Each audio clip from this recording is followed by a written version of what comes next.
These are the oldest stories, online at oldeststories.net. We finished with the Sumerian people, but the story of Mesopotamia continues onward. This show, however, is going to take a little pause. We'll return to the land between the rivers soon, but this week we'll be on the opposite side of the earth, in an environment as radically removed from the Sumerian context as possible. These are the legendary histories of the Chamorro people of the Marianas Islands, of Saipan, Tinian, Rota, and Guam. I have, through a variety of circumstances, come to live temporarily on the island of Saipan, a pleasant little tropical paradise out in the middle of the Pacific Ocean. It's a U.S. territory and saw a good bit of action in World War II, but those aren't very old stories, so they won't get mentioned here. The island nowadays is full of Americans, Filipinos, Chinese, Japanese, and Koreans, and survives mostly on tourism and the military base in Guam. But before the colonial powers claimed this island, it was populated by the Chamorro people, who still maintain their old language and a few old customs, though of course quite a lot has been lost after 500 years of not always pleasant colonial experiences. The Chamorros never had a written language before the Spanish, so what history and myth they do have was preserved in oral traditions, with all the problems that entails. Genetics, anthropology, and archaeology fill in a few details of the story, and it begins right about the same time period as the start of Sumerian civilization. Between 3000 and 1500 BCE, the island of Taiwan began to experience population pressure, and so, being hardy seafarers, they began to make expeditions to colonize the islands of Micronesia, reaching the Marianas Islands about 4,000 years ago. But of course, this is not the story that is passed down through generations of Chamorros. For them, the story begins all the way at the beginning of everything, when there was nothing but a void, surrounded by a sphere of stars eternally spinning. Inside that void were two siblings, the sister Fona and the brother Pontan. No use asking where they came from, they'd just always been there. This is the way of myth.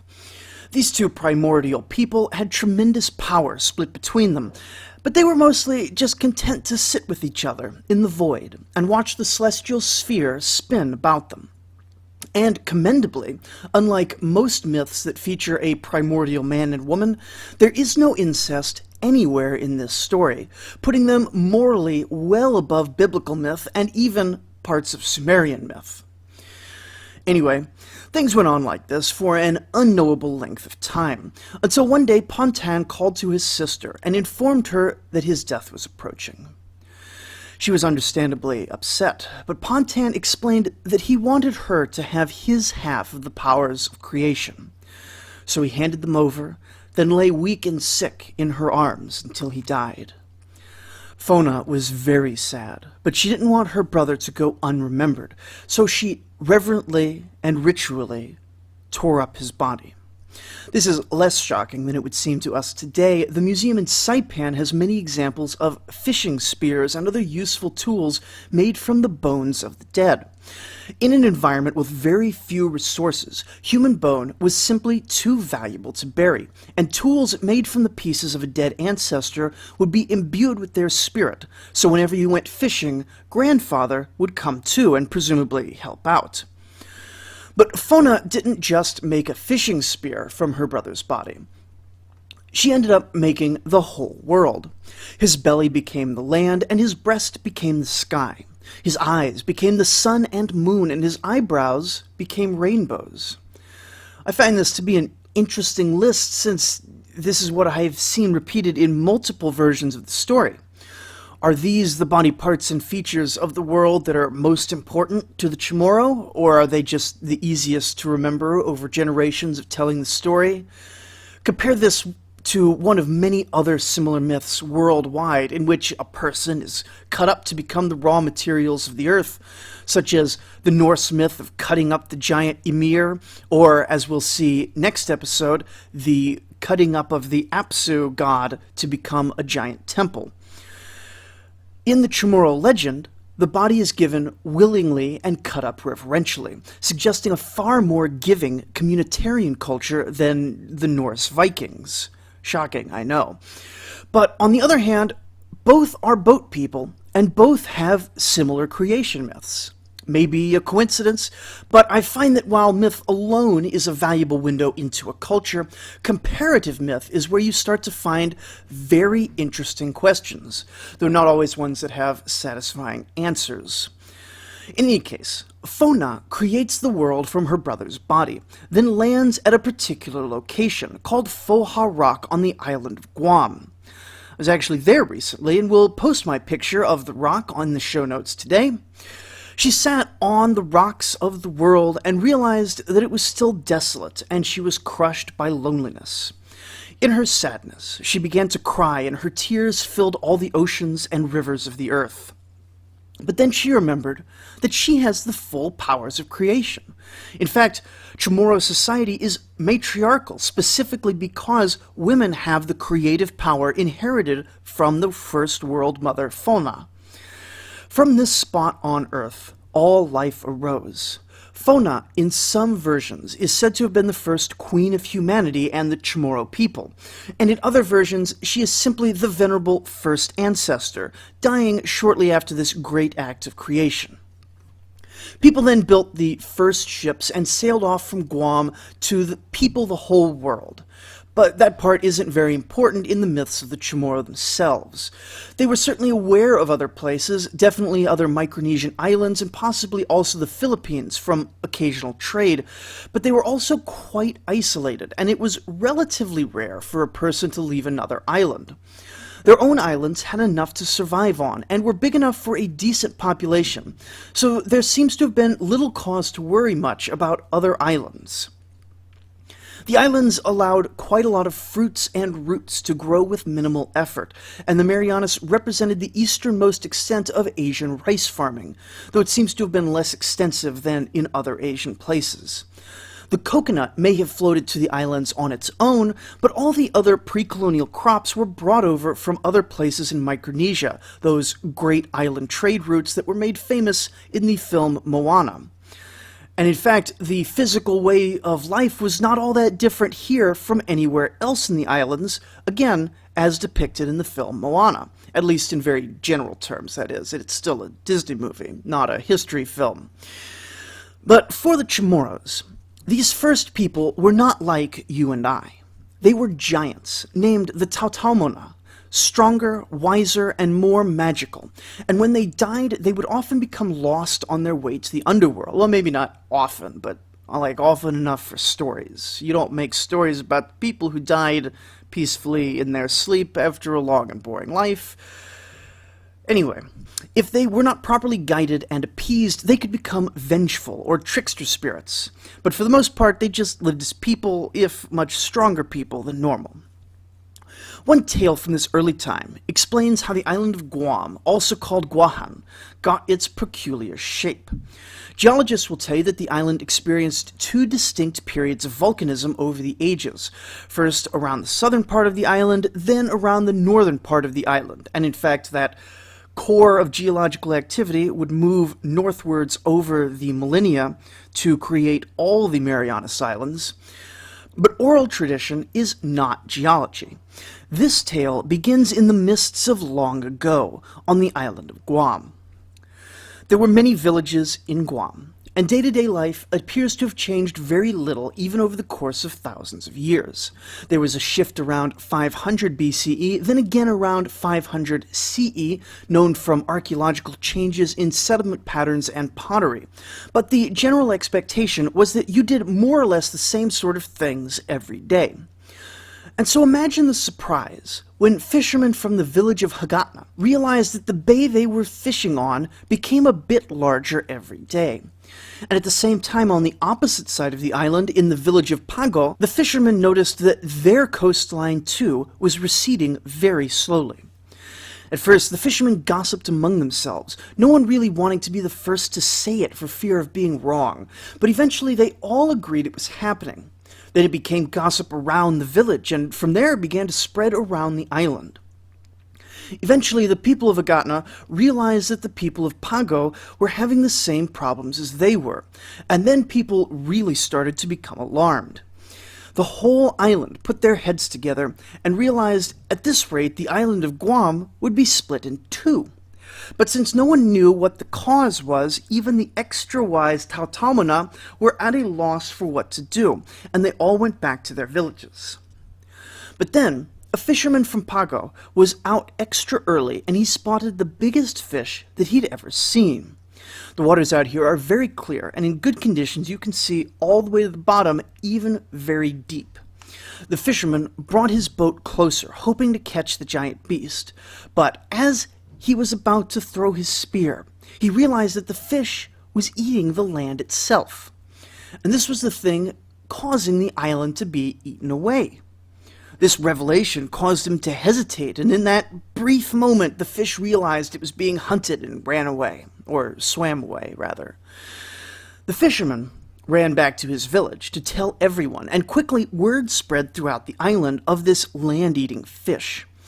The people furious, and every strong man on the island picked up weapons, and every boat was put out to sea.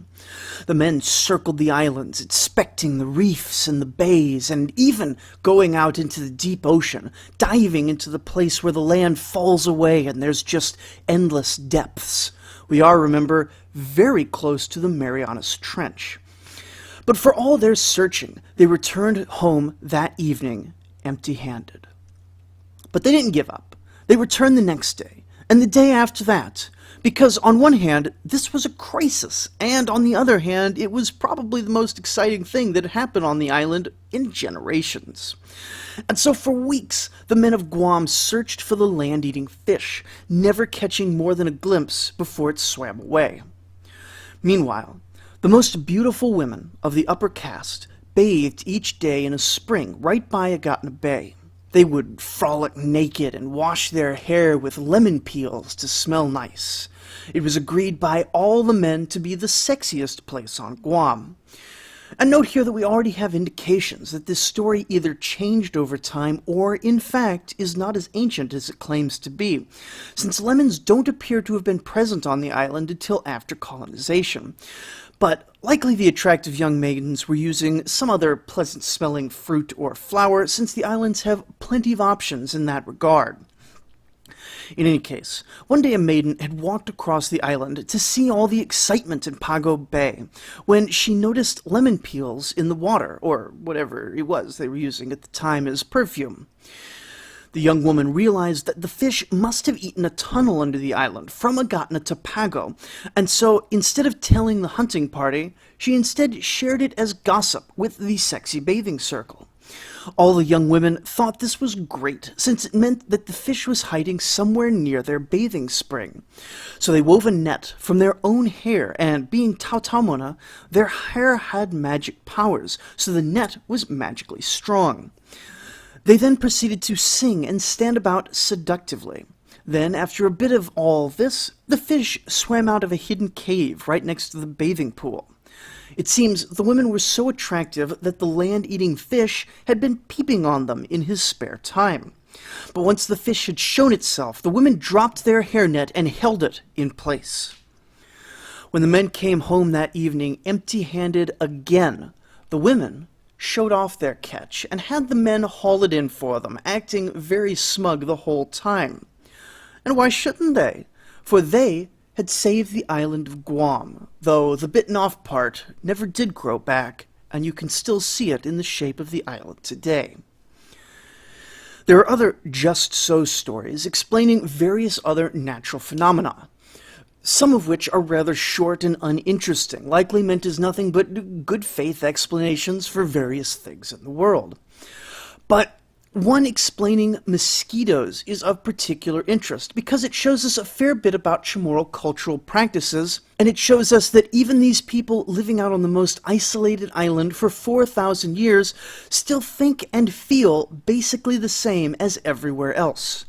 This is, of course, my favorite part of these oldest stories, their ability to show us that humans everywhere are basically the same. This one begins much like the last one, in the distant mists of the unknown past. The people of the islands lived in very insular communities. Haha, pun intended. And so, to prevent incest and all of its attendant problems, it was very common for people to seek marriages from other tribes. One day, a man from Talafofo, down in the southern half of Guam, wanted to marry a woman from Tamaning, which happens to be the area near the main tourist town in modern times. Not that that's relevant, just a bonus detail. If you go to Guam, go visit Tamaning. It's quite nice. Anyway, he gets permission and they live happily ever after down in the man's village. Well, not ever after, because one day, as always happens, death comes to visit, and the young woman takes ill and dies quite suddenly. The man was understandably quite upset and was so depressed that he kept his wife's body by his side for days afterwards.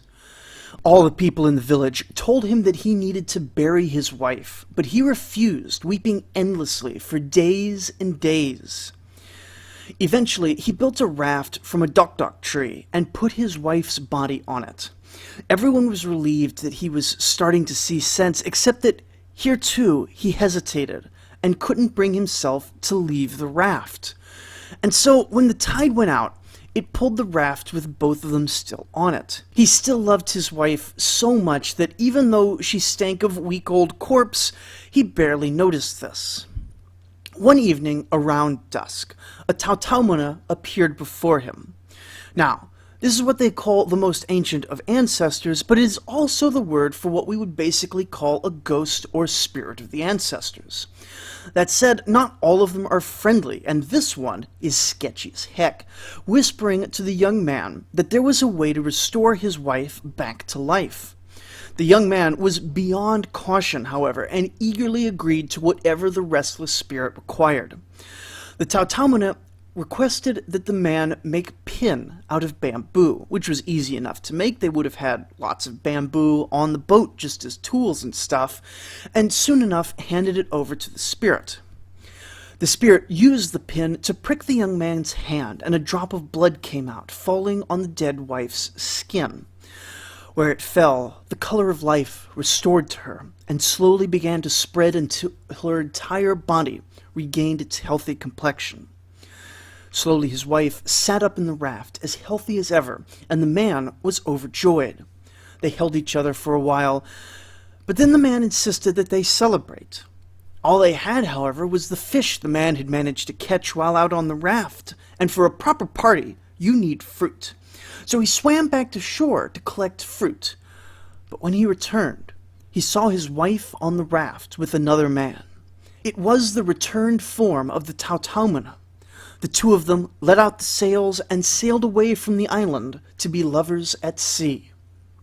The young man was furious, throwing his fruit and screaming loudly enough to be heard on Rhoda. He swore that he would murder his unfaithful wife and took to scanning the coastline daily. Eventually, the raft that had stolen away his love made landfall near the mouth of a river. The young man came upon his ex-wife while she was alone and murdered her with the bamboo pin that had brought her back to life. From the hole he had made in poking her with the little bamboo pin, all the blood flowed out of her into the river and out into the ocean. All that was left of her body was a single mosquito larva. Today, the mosquito still tries desperately to suck the blood of others, trying to get enough blood to return to being human again. But it's okay to swat them when they try to bite you, because mosquitoes are unfaithful. Surely, this story doesn't need too much explanation. Love and betrayal are, after all, pretty universal themes. A much more culturally specific character is Chief Taga. Now, Chief Taga is an interesting character because he appears to eat stories. Not literally, but if you take the most expansive version of the Taga legend, which I'm about to do now, he appears as some sort of Chamorro Forrest Gump, appearing on all 4 islands at nearly every major point in history. That said, many of the legends appear to actually be the legends of other people, and indeed some of them still have versions with other people's names on them. And so what was the core of the Taga legend and what was later add-ons is rather hard to say. But then again, it is very likely that the tales got folded into greater Gilgamesh mythos, and we know that ancient peoples loved to take historical quotes and anecdotes from a variety of people and assign them to more famous individuals. This happened a lot to Socrates, and even in modern times it's starting to happen to Einstein. This synthesis is a universal storytelling phenomenon, and we're lucky enough here to have a variety of versions from different islands to compare against each other. Our story begins in the very old days, the time of Tautamona. The men were all 9-foot-tall giants who lived for 100 years and had super strength, super wisdom, and magic powers. But of all these giants, the strongest was a chief on Guam named Masala. When his wife was pregnant, he received a prophecy that his son would one day surpass him and become chief himself. But Masala ignored this prophecy, and the boy was born, strong and healthy. His name was Taga. Then, one day, when Taga was 3 years old, he was playing on the beach and caught a coconut crab. He teased the crab for a while, but as boys do, he got distracted, and the crab scurried off into a hole under a coconut tree. Masala was nearby, so Taga asked his father how he could get the crab back. Masala laughed and said there's no way to get it now except to pull the tree out of the ground. Masala had said it as a joke, but young Taga didn't realize that. He was only 3, and sarcasm doesn't really exist for 3-year-olds. And so with one hand, he pulled the full-sized coconut tree out of the ground, roots and all, and held it casually above his head. Masala's eyes bulged at this display. If his son was this strong at 3 years old, how much stronger would he be when full grown? You see, a young boy at age 14 would leave the household of his parents and go off to live with the tribe of his mother. Masala knew that if the neighboring tribe had a chief as strong as this, then his own tribe would surely lose in the frequent clan wars that occupied most of the time of the tribes of Guam, possibly even having to face his own son in battle. Seeing this threat, however, Masala grew into a murderous rage and chased his son, who fled as fast as he could. Taga ran and ran until he reached the north part of the island, and with nowhere else to run, he jumped as hard as he could all the way to the next island over, the island of Rota. To this day, there are still giant human footprints in the rocks of both Rota and Guam, 50 miles apart from this massive leap. Anyway, the 3-year-old Taga grew up in Rota, and he was fully grown. He began to challenge the chiefs of Rota to contests of strength. Soon enough, he had won all of them, and he was acknowledged as the strongest chief in Rota. He married a woman from the island and began to build a house. Most houses in the Marianas Islands were pretty simple affairs, but the region is famous for their high-class structures called lata houses. I will post some pictures online at oldeststories.net, but for now imagine a 12-foot pillar of stone as wide as a fat tree trunk, and then imagine that they managed to put a huge round capstone on top of that rock with a minimal amount of tools. They then did it again 6 to 12 more times. They then built a wood and reed house on top of that. Imagine basically Stonehenge with a building on top. Pretty cool. Anyway, he started carving out these massive foundation stones in a quarry on Rota, but then got distracted with something, no one really knows what, and the stones are still there to this day. But I'll go ahead and say that this is where another Taga legend comes into play. You see, in 1521 CE, a ship unlike any other ship the Chamorros had ever seen appeared on the horizon. Presumably, Taga then rushed over to Guam to see what was up with this ship, but honestly, none of the chronology really makes sense here. It isn't about telling history in a linear sense like we do with modern history podcasts, but about telling them in the Chamorro way, to explain history through a certain lens and teach certain stories. Anyway, the strange ship, bigger than any lot house ever, pulls up into a harbor in Guam.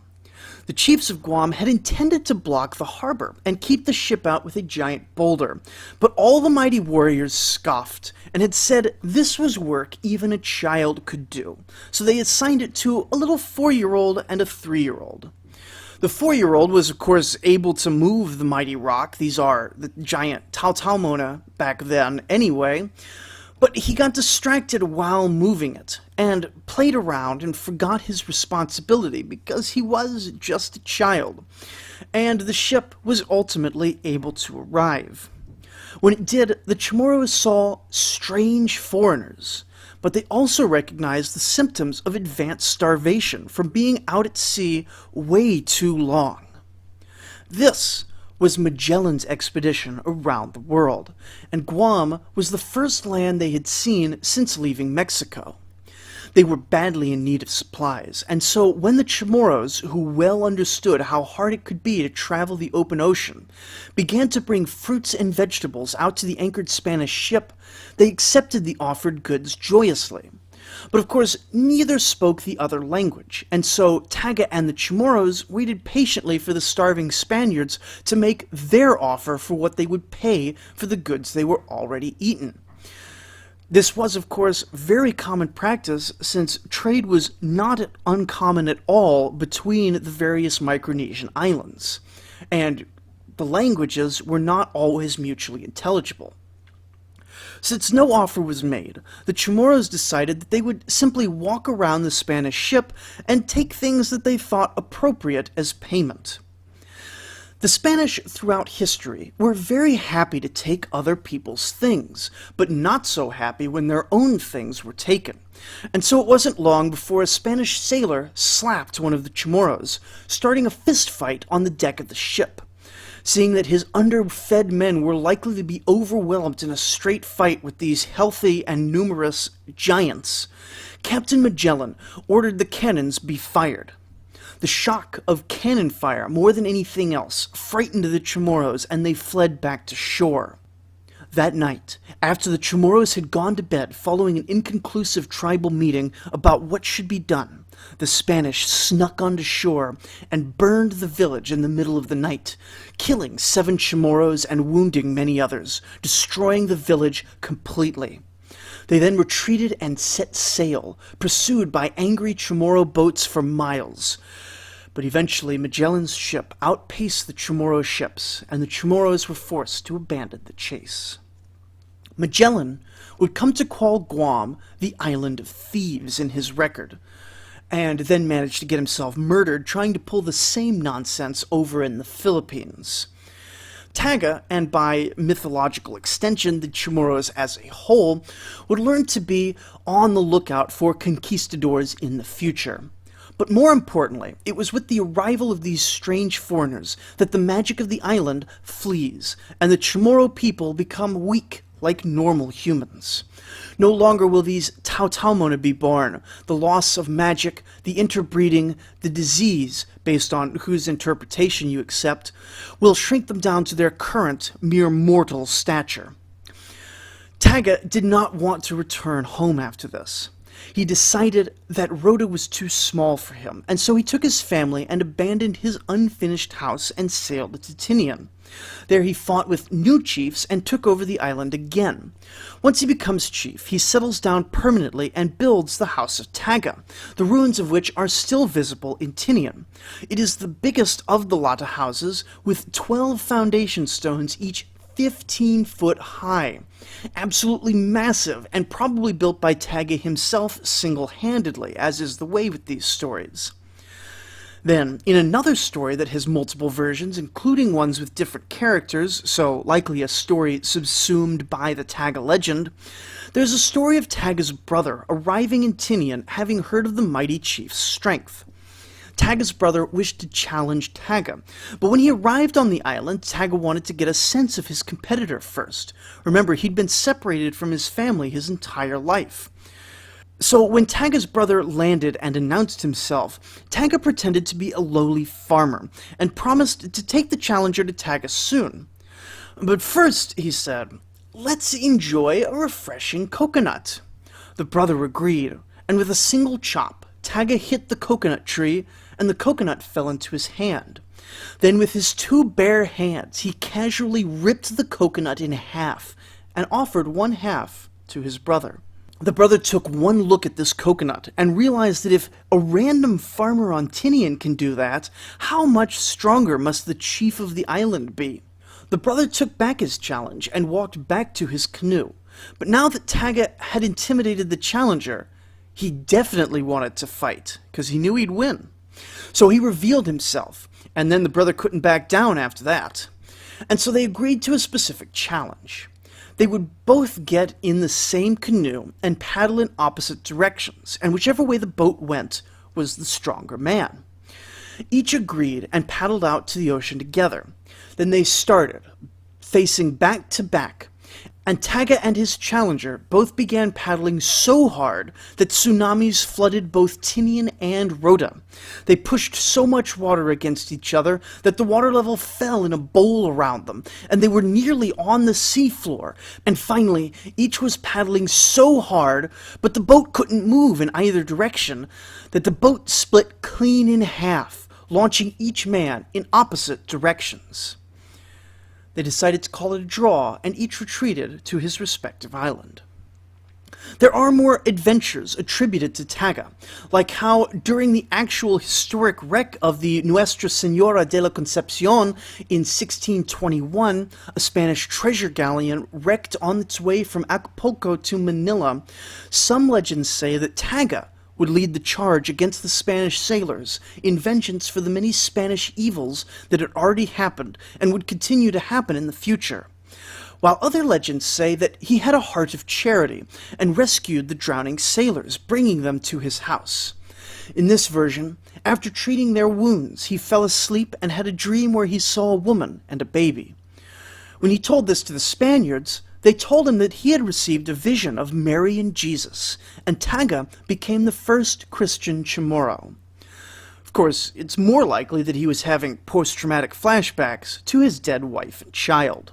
The story of the loss of his family is typically the other bookend to Taga's legend. At the peak of his life, his happy family consisted of him, his wife, his daughter, and his young son. But then one day, his young boy was playing with a crab when that crab climbed under a tree. The boy knew his father was strong and so demanded that Taga lift up the tree for him so he could play with the crab more. Taga refused since the tree was just about to bear fruit, no sense wasting good coconuts. But the small boy threw a tantrum and ripped the tree out of the ground single-handedly. When Taga saw this, he was stunned, for he knew that this boy would be a challenge to his authority and strength when he grew up. So when the boy went to sleep later that night, he smothered his own child to death. His daughter witnessed the murder and fled in fear into the jungle and starved to death. With both their children lost, Taga's wife died of sadness only days later. Taga himself would continue living after this, and in some tellings even had a few more adventures, but he was universally condemned and lived alone in shame for the rest of his life. Much has been lost thanks to the inherent issues of an oral culture and the ravages of colonization. At one point, around 1800, Spanish violence and Spanish diseases had reduced the number of Chamorro from a pre-colonial population of perhaps about 80,000 down to only 1,000. But the point of this episode is to think about the group of people who have been living here since the time of the Sumerians. It's easy to look at the surviving stories and records, of which there is basically nothing. I could maybe do a second episode, but honestly I couldn't even fill this one without straying into the colonial period, and say that this is all there was to the Chamorro people. One among thousands of similar cultures that have dotted the planet, and like the thousands, they've left basically nothing for the outside world. The cultures like the Egyptians, Mesopotamians, Indians, and Chinese that built civilization in the old world and left behind writings are very much exceptional points of light in a sea of darkness. But when you dig down into the Chamorro culture, you You see that the history is dark for sure, but it clearly wasn't empty.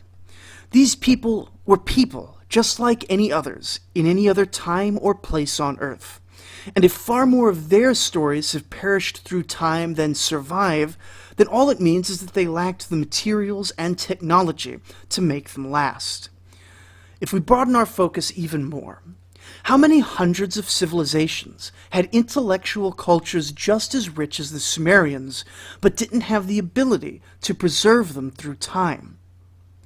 There's an entire world of lost Sumers, and even in Sumer, most of what was ever written has been lost to us. We write off the Gutians as barbarians, and we even forget completely the names of who knows what tribes might have roamed the really inaccessible places in millennia before civilization came to them. But we know that they were human, so we know they told stories. Most of the world may be lost to us, but next week we will return to the parts that did keep records 4,000 years ago. We will transition properly into the Akkadian period, this time called that because it is culturally Akkadian, not because we will see the rebirth of the city of Akkad. And with it we will see new gods, new culture, and new political actors.